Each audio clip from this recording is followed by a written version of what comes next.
from the Science of Mind Daily Guides, courtesy of Creative Life Spiritual Center here in Spring, Texas, where we're having some really gorgeous weather right now. Yeah, it's raining on and off, but the temperature is just perfect for this time of the year. It's around about 70, a little bit more Fahrenheit, and the lows have been about 60, which is pretty cool, actually.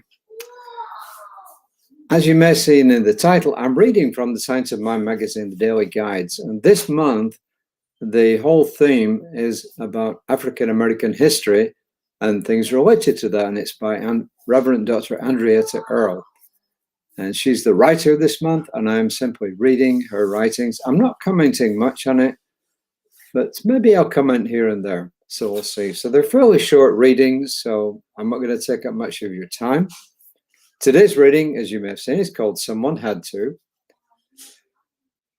The first quote is from South Carolina State Representative Doug Brannon, and he says, "When my friend was assassinated for being nothing more than a black man, I decided it was time for that thing to be off the State House grounds. It's not just a symbol of hate, it's actually a symbol of pride in one's hate." What he's talking about here is the flag. He's talking about the Confederate flag. And as I said, I'm not really in a position to comment on it because I wasn't even in the US when that flag was still being flown. Well, it's still being flown now, but you know what I mean. I wasn't here when, the South was considering itself to be completely independent. In the Science of Mind textbook, which is the main book that Ernest Holmes wrote, he wrote lots and lots of stuff, but the main one he wrote was called The Science of Mind, and it's in two editions. There's a 1920s edition, and then he updated it in the 1930s, which is, let's face, almost 100 years ago. And it's our central teaching book. And he says on page 272, "In gladness, then, we should make known our desires, and in confidence, we should wait upon the perfect law," and that's capitalized, "to manifest through us. Our part is to be ready and willing to be guided into truth and liberty." And what he's talking about here is having the faith in God to actually bring about what it is that we want to desire. For instance, as Jesus would say, like Lazarus, come out, or your faith has made you whole. So it's in the spirit of that we're talking. Reverend Andrietta goes on to say, "Remember Bree Newsom, who climbed a flagpole at the South Carolina Capitol to remove a Confederate flag on June 27, 2015.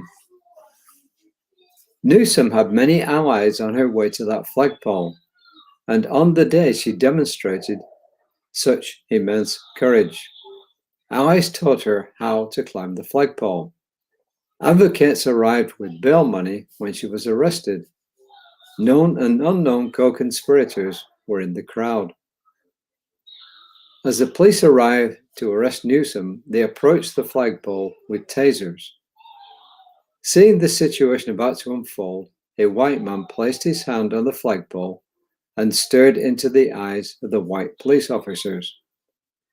This man knew that his privilege," she's talking about white privilege here, "would interrupt the plan and keep Newsom safe.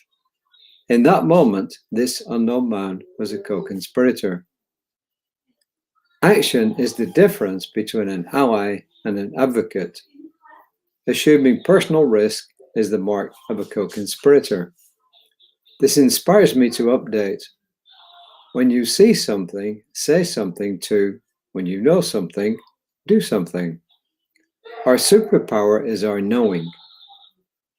We believe and know that all people are incarnations of the one Spirit, God if you prefer, and each of us has an essential role to play in calling forth the greater good and a world that works for all." Newsom unhooked the flag from the pole and passed it to the white man, James Tyson. When she made it down to the ground, police officers arrested them. She recited Psalm 23 as they were taken to jail. And as I've said at the beginning of these readings, I don't feel qualified to make many comments. My job really is twofold. One is to read the readings as they are and allow whoever watches them or listens to them to digest it for themselves. But it's also to say that as part of Centers for Spiritual Living, which Creative Life Spiritual Center is, we believe in a world that works for everyone. And that my belief that each of us should do whatever we can in our own way, and all our ways are going to be different, to make sure that everybody in this country and ultimately around the world is treated equally. The Constitution says it says all men, but all people are created equal. And if you want to go back to the scriptures, then Jesus taught love. He taught us to love everyone. He even, through the parable of the Good Samaritan, taught the Jews to love their enemies, because the Samaritans and the Jews were enemies. So when asked who is my neighbor, he told them, in effect, your enemy is also your neighbor, not just the friends and the people that you know and the people in your own tribe, as it were. So my job is to pass this on to you and just say, well, it's for your consideration. What do you think about it? How does it impact you? What does it make you feel? What are you going to do differently? Are you going to do anything differently? Because we're all completely different. What do? I'm part of a group that's called Soul Session, and every 2 months, Creative Life has a Soul Session, and the Soul Session is usually bringing on someone from a group that has been, marginalized to some extent, whether it's black, it's brown, it's gender, whatever it is. We bring people and we allow them to express their points of view, and we have a discussion. So we're trying to do our bit to actually change the world, one person at a time. And guess where it all begins?